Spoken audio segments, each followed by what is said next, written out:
Premier, welcome to the program. G'day David, thanks for having me.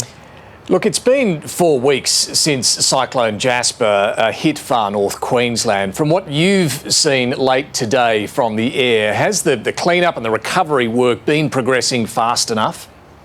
Look, it's progressing just as fast as we can. The work to get all of the roads reopened is really important. Wujal though and Dagara are still a real mess, and Cape Tribulation is still largely isolated. So we need to get access into there. That's why we asked the Australian government for extra Defence Force support, so we can use the Chinook helicopters and their amphibious landing craft to get extra plant and machinery and supplies into those three towns in particular.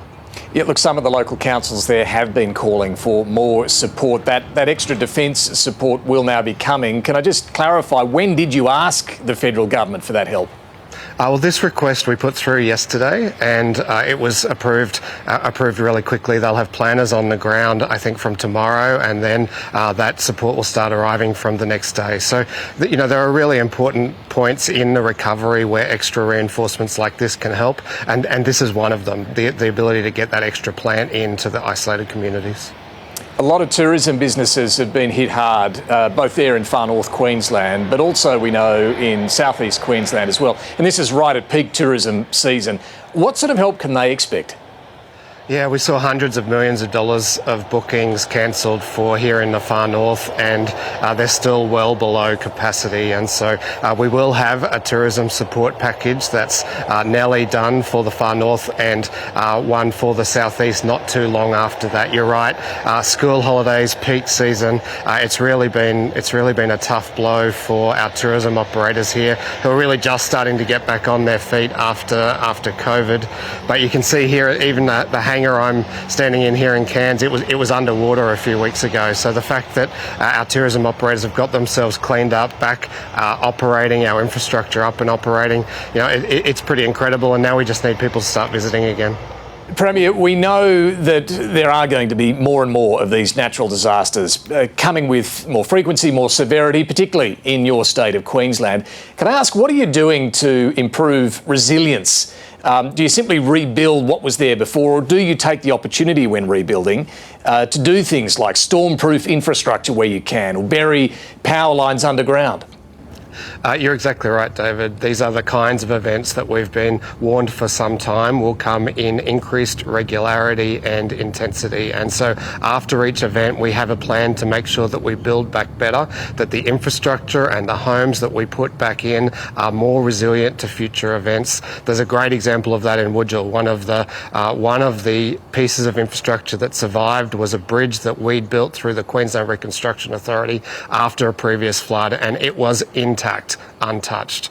We had, after the southeast Queensland weather events last year, the biggest home buyback scheme and home resilience scheme ever in the country. And so we'll continue after these events to work with the Australian government and local governments to look at ways we can build that resilience in, because it's really important.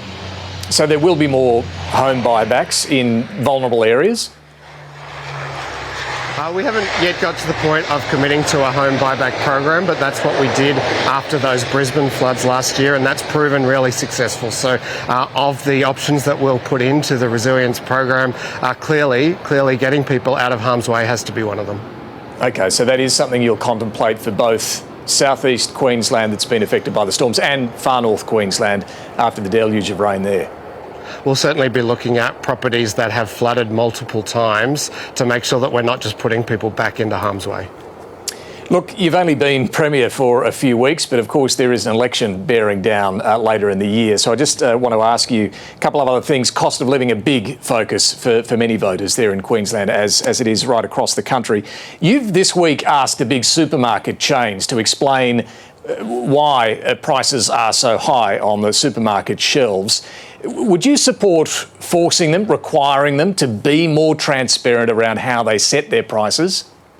Well, I think scrutiny is a really good start, and so asking them to explain why our farmers are getting less for their produce at the farm gate and we're still paying more at the grocery store. And so that's what I've asked for, an initial meeting with them to understand why that's the case and whether there are things we can do together to address that. But I think the fact that they know that we're scrutinising and watching this issue, I think that is a really good start and is very important.